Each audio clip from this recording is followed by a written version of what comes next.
Assalamualaikum dan salam sejahtera. Saya Muhammad Sabuswat dari Fakulti FSKK, program Ijazah Sarjana Muda Pendidikan dengan Kepegiat.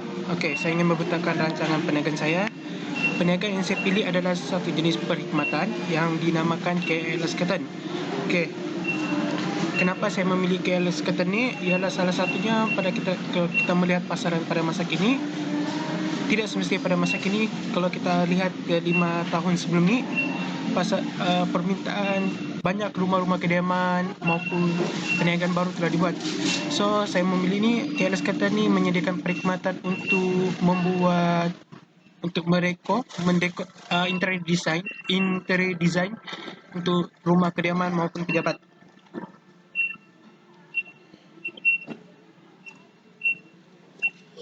Okay, management plan. Pengurusan, okey, dari struktur pengurusan perniagaan pula,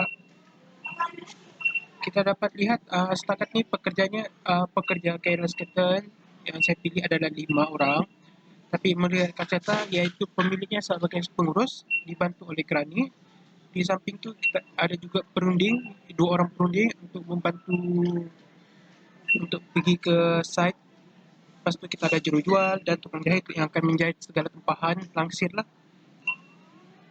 Okey, bagi aspek marketing pula, dari aspek pengurusan penjualan, promosi. Okey, rancangan pemasaran. Okey, pelanggannya yang kita fokuskan sini adalah kepada mereka yang baru saja membeli rumah baru ataupun ingin mengubah kediaman mereka lah. Paling senang, iaitu untuk mendekorasi rumah, membuat langsir. Okey, struktur pemasaran ni cuma berfokus kepada Lembah Kelang, tetapi walaupun begitu, sekiranya ada tempat-tempat yang mampu dijangkau oleh KLS Curtain, kami akan mengambil tempat tersebut. Okey, selain itu dari analisis dia, kita boleh lihat analisis strategi kekuatan.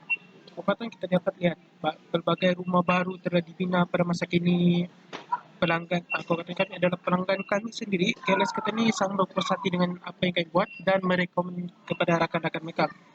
Kelemahan dia pula, kita nampak lihatlah banyak pasaran interior design yang telah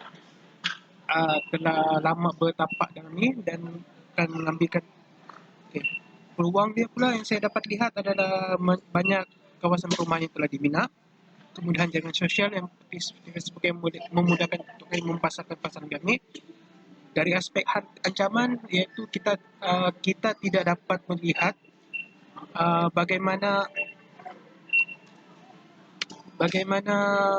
pembekal lain ataupun perniagaan lain menetapkan harga pasaran mereka. Lepas tu stok kami pun kita tidak dapat tahu bilangan stok yang ada dekat pasar pembekal. Okay, bagi aspek operasi pula, kita okay, saya lihat kat sini. Okay, seperti yang kita lihat sini, kita dapat, okay, proses pengeluaran yang kita buat. Daripada apabila kita menerima tempahan, kita akan melihat kita punya stok. Kalau sekiranya langsir, kita akan lihat langsir itu adakah cukup. Sekiranya itu, kita akan mengorder daripada pembekal untuk menghantar ke tempat kita jahit. Tapi apabila melibatkan blind, wallpaper dan sebagainya, kita akan meminta pembekal untuk menghantarkan kita. Sebab proses untuk membuat blind dan wallpaper ini kita tak ada. So, jadi kita terpaksa minta kepada pembekal untuk menghantar. Okay, apabila pembekal dah menghantar kepada kita dan kita akan teruskan submit kepada pelanggan lah untuk kita pasang di rumah mereka.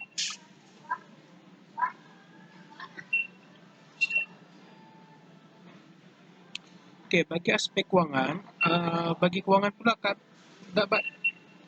banyak yang boleh saya bentang, tapi berdasarkan apa yang saya faham, yang kita buat, yang telah dibuat, saya akan perlihatkan sebagai aset. Aset ni kos perpanjangan projek kita adalah sebanyak 9,500. Secara amnya 1,500 ni adalah untuk pelbagai gubaran.